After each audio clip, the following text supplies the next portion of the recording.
अब आगे देखते हैं। नेक्स्ट टॉपिक है हमारा book keeping, accounting and accountancy. तो इन तीनों के बीच के फर्क को हमें यहाँ पर समझना है। सबसे पहले बुक कीपिंग और अकाउंटिंग के बीच के डिफरेंस को देखते हैं। अभी तक हमने पढ़ा था अकाउंटिंग प्रोसेस, जिसके अंदर हमारे पास 7 स्टेप थे। सबसे पहले आइडेंटिफिकेशन होता है, उसके बाद मेजरिंग होता है, थर्ड स्टेप आता है हमारा रिकॉर्डिंग, फिर करेंगे क्लासिफाइंग, फिर होगा समराइजिंग, एनालिसिस एंड इंटरप्रिटेशन, और फाइनल स्टेप होगा हमारा कम्युनिकेशन। तो ये हमारे टोटल 7 स्टेप होते हैं अकाउंटिंग प्रोसेस के। अब अगर आप इन 7 स्टेप में से पहले 4 स्टेप को अलग कर लो, आइडेंटिफिकेशन, मेजरिंग, रिकॉर्डिंग और क्लासिफाइंग, ये पहले के हमारे 4 स्टेप कहलाते हैं बुक कीपिंग। यहाँ पर जो अकाउंटिंग प्रोसेस के पहले 4 स्टेप है उसको नाम दिया गया है बुक कीपिंग का, और जो लास्ट के 3 स्टेप है उसको नाम दिया गया है अकाउंटिंग का। तो यहाँ पर हमने अकाउंटिंग प्रोसेस को 2 पार्ट्स में डिवाइड कर दिया। पहले 4 स्टेप हो गए हमारे बुक कीपिंग के और बचे हुए 3 स्टेप हो गए हमारे अकाउंटिंग के। अब देखो, बुक कीपिंग जो है वो करी जाती है डेली बेसिस पर, जबकि जो अकाउंटिंग है वो करी जाती है एनुअल बेसिस पर।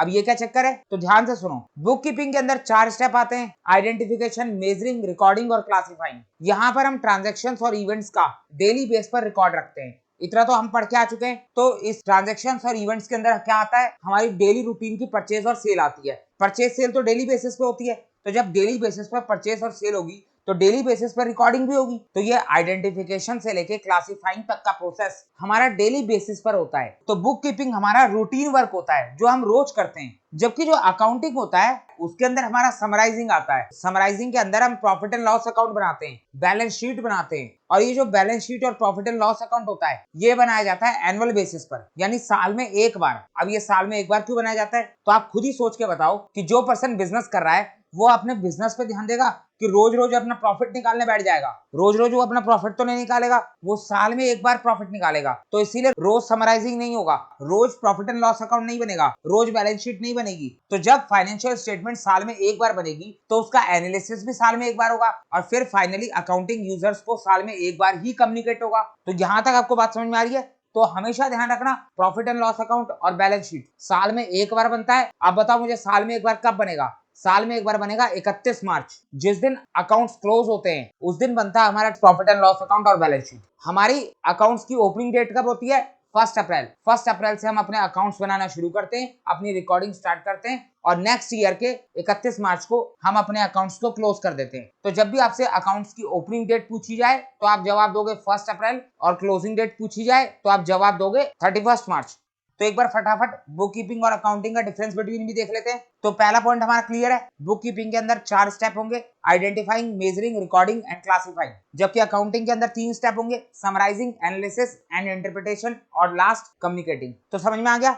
बुक कीपिंग हमारी प्राइमरी स्टेज कहलाती है या फिर प्राइमरी फंक्शन कहलाती है, क्योंकि ये पहले करा जाता है, जबकि जो अकाउंटिंग है वो बाद में करा जाता है, इसीलिए वो सेकेंडरी स्टेज और सेकेंडरी फंक्शन कहलाता है। बुक कीपिंग के अंदर हम सिस्टमैटिक रिकॉर्ड्स को मेंटेन करेंगे, जबकि अकाउंटिंग के अंदर हम प्रॉफिट एंड लॉस को एसेरटेन करेंगे और अपनी फाइनेंशियल पोजीशन को चेक करेंगे बैलेंस शीट बनाकर। बिजनेस की फाइनेंशियल पोजीशन तो बैलेंस शीट बनाकर ही पता चलती है। जब हम बैलेंस शीट बनाते हैं तभी हमें बिजनेस की एसेट्स और लायबिलिटीज के बारे में पता चलता है। बुक कीपिंग जो है वो हमारा रूटीन वर्क है, क्लरिकल वर्क है, जबकि जो हमारा अकाउंटिंग है वो एनालिटिकल वर्क है। तो बुक कीपिंग हमारा क्लरिकल काम है तो इसको जूनियर स्टाफ भी कर सकता है, जबकि जो अकाउंटिंग है वो मुश्किल काम है, एनालिटिकल काम है, तो उसको करने के लिए सीनियर स्टाफ की जरूरत पड़ती है। तो समझ में आ गया आपको? तो देख लेते हैं एक बार क्या लिखा था। Bookkeeping is the systematic recording of financial transactions on a day to day basis. तो बुक कीपिंग हमारा systematic recording of financial transaction होता है जो कि डे टू डे बेसिस पर करा जाता है। इसके अंदर 4 स्टेप आते हैं, identifying, measuring, recording and classifying. अब ये क्या होते हैं इसके बारे में हम पहले ही पढ़ के आ चुके हैं। उसके बाद देखते हैं अकाउंटिंग। अकाउंटिंग का मतलब क्या होता है? Accounting is concerned with summarising the recorded transactions, interpreting them and communicating the results. तो अकाउंटिंग के अंदर हमारे 3 स्टेप आ गए, समराइजिंग, इंटरप्रेटिंग एंड कम्युनिकेटिंग। अब देखो यहाँ पर नीचे एक डायग्राम बना हुआ है। सबसे पहले अंदर लिखा हुआ है बुक कीपिंग, उसके बाद लिखा हुआ है ऊपर अकाउंटिंग, और उसके बाद सबसे ऊपर लिखा है अकाउंटेंसी। इसका मतलब क्या है कि जो हमारा बुक कीपिंग है वो सबसे छोटा कॉन्सेप्ट है, सबसे नैरो कॉन्सेप्ट है। उसके बाद उसके ऊपर क्या आता है? अकाउंटिंग, और उसके बाद उसके ऊपर क्या आता है? अकाउंटेंसी। तो ध्यान से आप समझोगे, मैंने आपको अकाउंटिंग के प्रोसेस बताए थे, उसके अंदर हमारे पास 7 स्टेप थे, जिसमें से मैंने पहले 4 स्टेप को बुक कीपिंग बोल दिया और बचे हुए 3 स्टेप को अकाउंटिंग बोल दिया। इसका मतलब क्या है कि जो अकाउंटिंग है वो एक वाइडर कॉन्सेप्ट है, अकाउंटिंग एक बड़ा कॉन्सेप्ट है जिसके अंदर बुक कीपिंग आता है, अकाउंटिंग प्रोसेस के पहले 4 स्टेप को हम बुक कीपिंग का नाम देते हैं, लेकिन बुक कीपिंग भी अकाउंटिंग ही होती है, तो हम ये कह सकते हैं कि अकाउंटिंग इंक्लूड्स बुक कीपिंग। तो यहाँ पर हमारे डायग्राम के अंदर सबसे पहले सबसे छोटा कॉन्सेप्ट है बुक कीपिंग का, उसके बाद उसके ऊपर आता है अकाउंटिंग, तो अकाउंटिंग के अंदर बुक कीपिंग इंक्लूड है, और फिर फाइनली आता है अकाउंटेंसी। अकाउंटेंसी अकाउंटिंग से भी बड़ा कॉन्सेप्ट है, अकाउंटेंसी के अंदर अकाउंटिंग और बुक कीपिंग दोनों इंक्लूड हो जाता है। अब ये अकाउंटेंसी क्या होता है इसको भी अभी देखते हैं। पहले आप ये अकाउंटिंग को देखो, स्टार्टिंग में देखो क्या लिखा हुआ है, in addition to bookkeeping. Accounting का मतलब बुक कीपिंग तो होता ही है, लेकिन बुक कीपिंग के अलावा और भी बहुत कुछ होता है। तो समझ में आ रही है आपको बात? Accounting is a wider concept than bookkeeping and includes bookkeeping. तो क्लियर है यहाँ तक? Bookkeeping is the primary function or primary stage of accounting and focuses on proper recording and maintenance of books of accounts. तो ये clear है? Accounting is the secondary function or secondary stage. It starts where bookkeeping ends. तो accounting हमारी वहां start होगी जहां पर हमारी bookkeeping complete होगी। तो bookkeeping के हमारे पहले 4 स्टेप होते हैं, उसके बाद start होती है हमारी accounting. Bookkeeping is a routine job performed by junior staff, whereas accounting is a specialized function performed by senior staff. तो clear है आपको? अब रह गया हमारा अकाउंटेंसी। अभी अकाउंटेंसी क्या होता है? Accountancy is a systematic knowledge of accounting. It explains how to deal with various aspect of accounting. It educates us how to maintain the books of account and how to summarise the accounting information and communicate to the users. Accountancy हमारा सबसे बड़ा concept है। Accountancy हमें यह बताता है कि आपको अकाउंटिंग किस तरीके से करनी है, कैसे आपको रिकॉर्डिंग करनी है, कैसे आपको क्लासिफाइंग करना है, किस तरीके से आपको समराइजिंग करना है, किस तरीके से आप अपनी अकाउंटिंग इन्फॉर्मेशन को अकाउंटिंग यूजर्स के पास कम्युनिकेट करोगे। ये सब काम थियोरेटिकल बेसिस पर कौन बताता है? अकाउंटेंसी बताता है। अकाउंटेंसी आपको बता देगा कि ये सब आपको करना है, इस तरीके से करना है, लेकिन उस बताए गए काम को, बताए गए तरीके को प्रैक्टिकली इंप्लीमेंट कौन करता है? वो करता है हमारा अकाउंटिंग। तो अकाउंटेंसी एक थियोरेटिकल कॉन्सेप्ट है, जबकि अकाउंटिंग अकाउंटेंसी का ही एक प्रैक्टिकल कॉन्सेप्ट है। Accountancy is a knowledge of accounting. Accountancy से आपको अकाउंटिंग की नॉलेज हो जाएगी, और जबकि अकाउंटिंग जो है वो एप्लीकेशन ऑफ अकाउंटेंसी है। एक बार अकाउंटेंसी ने आपको अकाउंटिंग की नॉलेज दे दी, उसके बाद उस नॉलेज को अगर आप अप्लाई करते हो तो उस एप्लीकेशन को हम अकाउंटिंग बोलेंगे। तो समझ में आ रही है आपको बात? तो आपको ध्यान रखना है, सबसे बड़ा कॉन्सेप्ट अकाउंटेंसी है, उसके बाद आता है अकाउंटिंग, और फिर फाइनली आएगा बुक कीपिंग। तो क्लियर है? तो ये हमारा अकाउंटिंग हो गया, बुक कीपिंग हो गया और अकाउंटेंसी हो गया।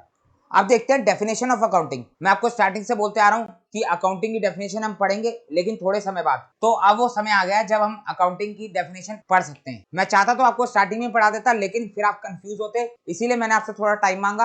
पहले आपके अकाउंटिंग का बेस स्ट्रॉन्ग करा, आपको बेसिक कॉन्सेप्ट समझाए, उसके बाद अब हम अकाउंटिंग की डेफिनेशन पढ़ने के लिए बिल्कुल तैयार हैं। तो आप ध्यान से अकाउंटिंग की डेफिनेशन को देखोगे। सबसे पहली बात कि ये जो अकाउंटिंग की डेफिनेशन है ये हमें दी है AICPA ने। अब ये AICPA कौन होता है? AICPA का मतलब है American institute of certified public accountant. मैंने आपको बताया था इंडिया के अंदर अकाउंटिंग करने का काम किसका है? ICAI का, institute of chartered accountant of India. और ICAI की तरफ से अकाउंटिंग को कौन संभालता है? ICAI के मेंबर्स, यानी जो CA होते हैं। तो अगर मैं आपसे पूछूं कि इंडिया के अंदर अकाउंटिंग की बॉडी कौन सी है, तो आप कहोगे ICAI। तो उसी तरीके से USA के अंदर अकाउंटिंग की बॉडी कौन सी है? AICPA। ये जो AICPA है ये अमेरिका की अकाउंटिंग को देखता है। अमेरिका में CA बनाने का काम AICPA का है, जबकि इंडिया के अंदर CA बनाने का काम ICAI का है। लेकिन जब बात आती है अकाउंटिंग की डेफिनेशन की, तो हमें फॉलो करनी पड़ती है AICPA की डेफिनेशन। ये डेफिनेशन बहुत पॉपुलर डेफिनेशन है, आपको एग्जाम में यही डेफिनेशन लिख के आनी है। तो क्या बोला है? Accounting is the art of recording, classifying and summarising in a significant manner and in terms of money, transactions and events which are in part at least of a financial character and interpreting the result thereof। तो इस definition के अंदर maximum concept आपको पहले से पता है। मैंने आपको पहले से बता दिया कि अकाउंटिंग का मतलब होता है recording, classifying and summarising in a significant manner. Significant का मतलब होता है इंपॉर्टेंट, इंपॉर्टेंट का मतलब होगा यहाँ पर कि आपको एक मीनिंगफुल मैनर में करनी है, एक ऐसे मैनर में करनी है जो अंडरस्टैंडेबल हो। तो आपको सिग्निफिकेंट मैनर में रिकॉर्डिंग करनी है, क्लासिफाइंग करना है और समराइजिंग करनी है। And in terms of money, तो यहाँ पर बात हो रही है मेजरिंग की। आप मेजरिंग करोगे मनी के टर्म्स में, ये बात भी हमने देखी हुई है। Transactions and events which are in a part at least of a financial character. यहाँ पर क्या बोला है कि जो ट्रांजैक्शंस और इवेंट्स होते हैं वो एटलीस्ट फाइनेंशियल कैरेक्टर के होने चाहिए। मैंने आपको पहले ही बताया था कि हम सिर्फ उन्हीं ट्रांजैक्शंस और इवेंट को रिकॉर्ड करते हैं जो मॉनेटरी टर्म्स में होते हैं, जिनका फाइनेंशियल कैरेक्टर होता है। फाइनेंशियल का मतलब तो आपको पता है मनी, तो फाइनेंशियल कैरेक्टर यानी फाइनेंशियल फीचर होना चाहिए ट्रांजैक्शंस और इवेंट्स का। ये बात भी हमें अच्छे से पता है कि हम नॉन फाइनेंशियल कैरेक्टर वाले ट्रांजैक्शंस को रिकॉर्ड नहीं करते। और फाइनली बोला गया है interpreting the result thereof, यहाँ पर आपको ये सारा काम करने के बाद जो रिजल्ट आएगा उसका इंटरप्रिटेशन करना है। तो इतनी सी बात बोलिए डेफिनेशन के अंदर। डेफिनेशन बिल्कुल सिंपल लग रही होगी आपको, क्योंकि इस डेफिनेशन का एक एक पॉइंट मैं आपको पहले ही समझा के आ चुका हूं। अब देखो ये जो डेफिनेशन है, ये डेफिनेशन बहुत पहले दी गई थी, तो इसीलिए इस डेफिनेशन को बोला जाता है ट्रेडिशनल डेफिनेशन ऑफ अकाउंटिंग। और जब ये डेफिनेशन दी गई थी उस टाइम पर बिजनेसेस बहुत छोटे छोटे हुआ करते थे, बहुत बड़े लेवल पे बिजनेस नहीं हुआ करते थे, इसीलिए इसके अंदर एक पॉइंट मिसिंग है जो कि है कम्युनिकेटिंग। यही बस एक पॉइंट इस डेफिनेशन का ड्रॉबैक है। बाकी ये डेफिनेशन अपने आप में बहुत बढ़िया है, सारी बात कवर करती है, लेकिन सिर्फ एक चीज छूट जाती है जो कि है कम्युनिकेशन। और आज के टाइम पे अकाउंटिंग इन्फॉर्मेशन का कम्युनिकेशन कितना इंपॉर्टेंट है ये बात मुझे आपको बताने की जरूरत नहीं है। अभी थोड़ी देर पहले मैंने आपको बताया था कि अकाउंटिंग करी ही जाती है अकाउंटिंग यूजर्स के लिए। तो जब आप अकाउंटिंग करोगे और उसको कम्युनिकेट नहीं करोगे अकाउंटिंग यूजर्स के पास, तो उस अकाउंटिंग को करने का क्या फायदा। आज के टाइम पे बिजनेसेस इतने बड़े होते जा रहे हैं, ग्लोबलाइजेशन का टाइम आ चुका है, तो हम ये कह ही नहीं सकते कि हम अपने अकाउंटिंग इन्फॉर्मेशन को कम्युनिकेट नहीं करेंगे। अगर हमें अपना बिजनेस बढ़ाना है तो हमें लोन की भी जरूरत पड़ेगी, शेयर्स भी मार्केट में निकालने पड़ेंगे, एम्प्लॉयज भी रखने पड़ेंगे, मैनेजमेंट भी रखना पड़ेगा, गवर्नमेंट को टैक्स भी देना पड़ेगा। तो इन सब के लिए हमें अकाउंटिंग स्टेटमेंट बनानी पड़ेगी और उस स्टेटमेंट को कम्युनिकेट भी करना पड़ेगा। तो अकाउंटिंग स्टेटमेंट्स को कम्युनिकेट करना आज की डेट में मोस्ट इंपॉर्टेंट काम हो गया है, या मैं कहूं सबसे ज्यादा इंपॉर्टेंट काम तो यही है। अकाउंटिंग करी ही इसीलिए जा रही है कि उसको कम्युनिकेट करा जा सके। जबकि जब ये डेफिनेशन आई थी तो उस टाइम पर बिजनेसेस बहुत छोटे छोटे हुआ करते थे, ना किसी को लोन की जरूरत हुआ करती थी, ना ही गवर्नमेंट को टैक्स लेती थी, ना ही किसी तरीके की शेयर मार्केट शेयर्स की बात हुआ करती थी। तो इसीलिए जो है उस टाइम पर कम्युनिकेशन की बात नहीं बोली गई थी। लेकिन आज के टाइम पर कम्युनिकेशन बहुत इंपॉर्टेंट है, इसीलिए आज के टाइम पे अकाउंटिंग ने एक मॉडर्न डेफिनेशन दी। यहाँ पर आप नीचे देखो,